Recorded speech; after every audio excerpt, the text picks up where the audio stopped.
अरे सत्संगी जीवन प्रकरण 5 अध्याय 40मो तारीख आज 2 સપ્ટેમ્બર 2024 આ અધ્યાયને વિશે આપણે યતિ જે હોય એમણે જે ભિક્ષા કેવી રીતે માંગવી એટલે એના ભિક્ષા વિધિનું નિરૂપણ જોઈ રહ્યા છીએ. બરાબર.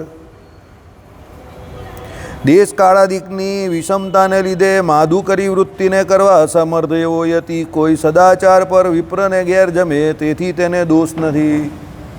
ભાઈ માધુકરી એટલે શું છે કે ભાઈ આ વિપ્રને ત્યાંથી જે આપણે કાચું લેવાનું અને પછી જાતે બનાવવાનું તે માધુકરી કહેવાય, ભિક્ષા લે તે. પણ હવે દેશકાળ વિષમ હોય કોઈ જગ્યા પર, બરાબર, તો પછી કોઈ સારો બ્રાહ્મણ હોય એના ઘરે જઈને જમી લેવાનું, વાંધો નહીં, દોષ નથી.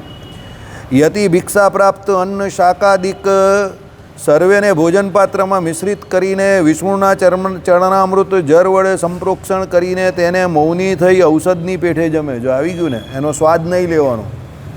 એટલે શું કરવાનું છે, આપણે ત્યાં તુંબડી જે કહી ને એમ શું કરવાનું છે, ભિક્ષા પ્રાપ્ત અન્ન શાકાદિક જે કંઈ હોય એ સર્વેને ભોજન પાત્રમાં, એટલે તુંબડીની અંદર, આપણે ત્યાં સંપ્રદાયમાં તુંબડીનો રિવાજ છે, બરાબર, એની અંદર બધું ભેળું કરવાનું. એની અંદર વિષ્ણુના ચરણામૃત જળ વડે સંપ્રોક્ષણ કરીને, એટલે ભગવાનનું પ્રસાદીનું ચરણોદક જે હોય એટલે જળ જે હોય, બરાબર, એ અંદર મિશ્રિત કરી દેવાનું. અને પછી એમ કહે કે શું છે, મૌની થઈ ઔષધની પેઠે જમે. બોલવાનું નથી. આમ પણ જ્યારે પણ તમે ઠાકોર જમાડવા બેસો એટલે જમવા બેસો ત્યારે બોલવાનું જરા પણ નહીં. કોળીએ કોળીએ ભગવાનની મૂર્તિનું સ્મરણ કરતાં કરતાં કરતાં કરતાં શાંતિથી જમવાનું. ટીવી બંધ કરી દેવાનું, મોબાઈલ બંધ કરી દેવાનો.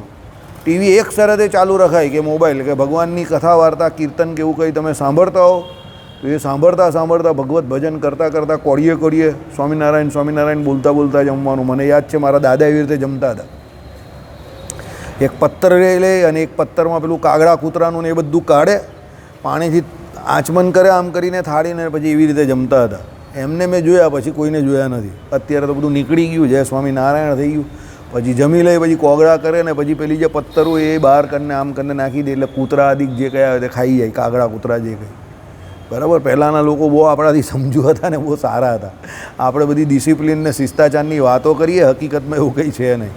બરાબર. ચાલો, એટલે ઔષધ તરીકે એને જમે. બરાબર.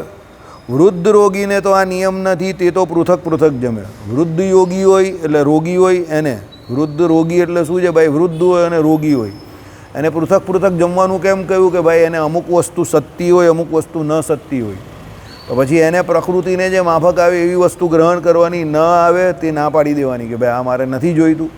બાકી જે યુવાન છે, બધી રીતે બરાબર છે, જેને કોઈ શારીરિક તકલીફ નથી, એને ભિક્ષામાં જે કંઈ ખપે એવું પ્રાપ્ત થાય તે બધું ભેગું કરીને જમી લેવાનું. ખપે એવું એટલા માટે કહું છું કે ઘણાના ઘરે ન ખપે એવું પણ આપે, પણ હવે એને પહેલાં બ્રાહ્મણ એવા જ સિલેક્ટ કરવાના છે કે જે વૈષ્ણવ હોય અને બ્રાહ્મણ હોય, એટલે ખપે એવું જ મળે. સમજ્યા? એને ઘર નક્કી કરવાના છે કે ભાઈ આ ગામમાં આટલા ઘરમાંથી જ મારે ભિક્ષા લેવાની છે, એટલે ખપવાનો ન ખપવાનો પ્રશ્ન ત્યાં જ ઉડી જાય. કારણ કે એ વૈષ્ણવ છે એટલે એને ત્યાં ઠાકોરજીને જે અર્પણ કરીને પોતે લઈ શકે એવું હોય એવું જ ભિક્ષામાં પણ આપવાનું. બરાબર. એટલે એ તો પ્રોબ્લેમ અહીંયા એવો કંઈ રહેતો નથી. હે વિપેન્દ્ર, મૃત્તિકા, જળ, ભિક્ષા આદિક પદાર્થની યાચના કરવા નિમિત્તે વિપ્ર પત્ની સાથે બોલવામાં યતિને દોષ નથી.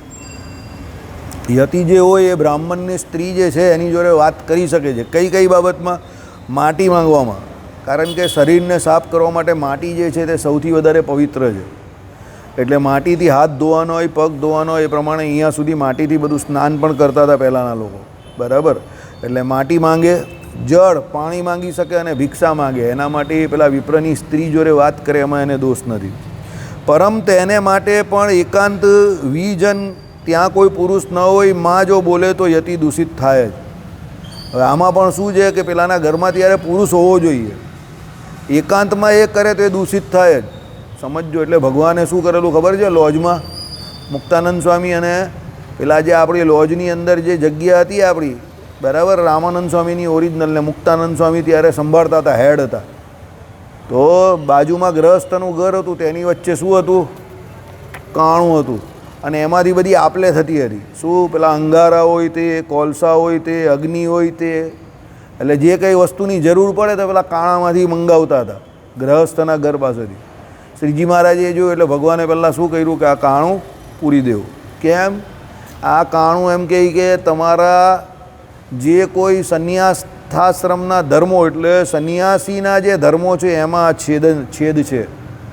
આ દિવાલને વિશે છેદ નથી પણ સત્સંગને વિશે છેદ છે. એટલે આ તમને ક્યાં સુધી લઈ જશે એ તમને ખબર નથી. એટલે ગ્રહસ્થ જોડે એવો કોઈ પણ વ્યવહાર આવો બંધ બાંધને કે આવો કાણામાંથી કરવો નહીં. સામેથી જે કંઈ મળે એ ગ્રહણ કરવું પણ એમ કાણામાંથી નહીં. બરાબર? એમ ભગવાને એ કાણું પહેલાં પુરાવી દીધેલું. એવું જ હોય હંમેશા કોઈની પણ જોડે જે પણ કંઈ તમારો વ્યવહાર હોય ને એ ફેસ ટુ ફેસ જ રાખવાનો. ફેસ ટુ ફેસ એટલે ખબર ને, સામે જ. પાછળથી કંઈ વાત ન કરવી કે પાછળથી કોઈ પણ વ્યવહાર ન કરવો, આપવા લેવાનો કે કોઈ પણ જે કંઈ હોય તે ફેસ ટુ ફેસ વાત કરવી. એ લાંબો સમય ટકે. બરાબર? ઇતિ સત્સંગી જીવને પંચમ પ્રકરણે ધર્મ ઉપદેશે સંન્યાસ ધર્મેશુ ભૈક્ષ વિધિ નિરૂપણ નામ 44 અધ્યાય એટલે 40મો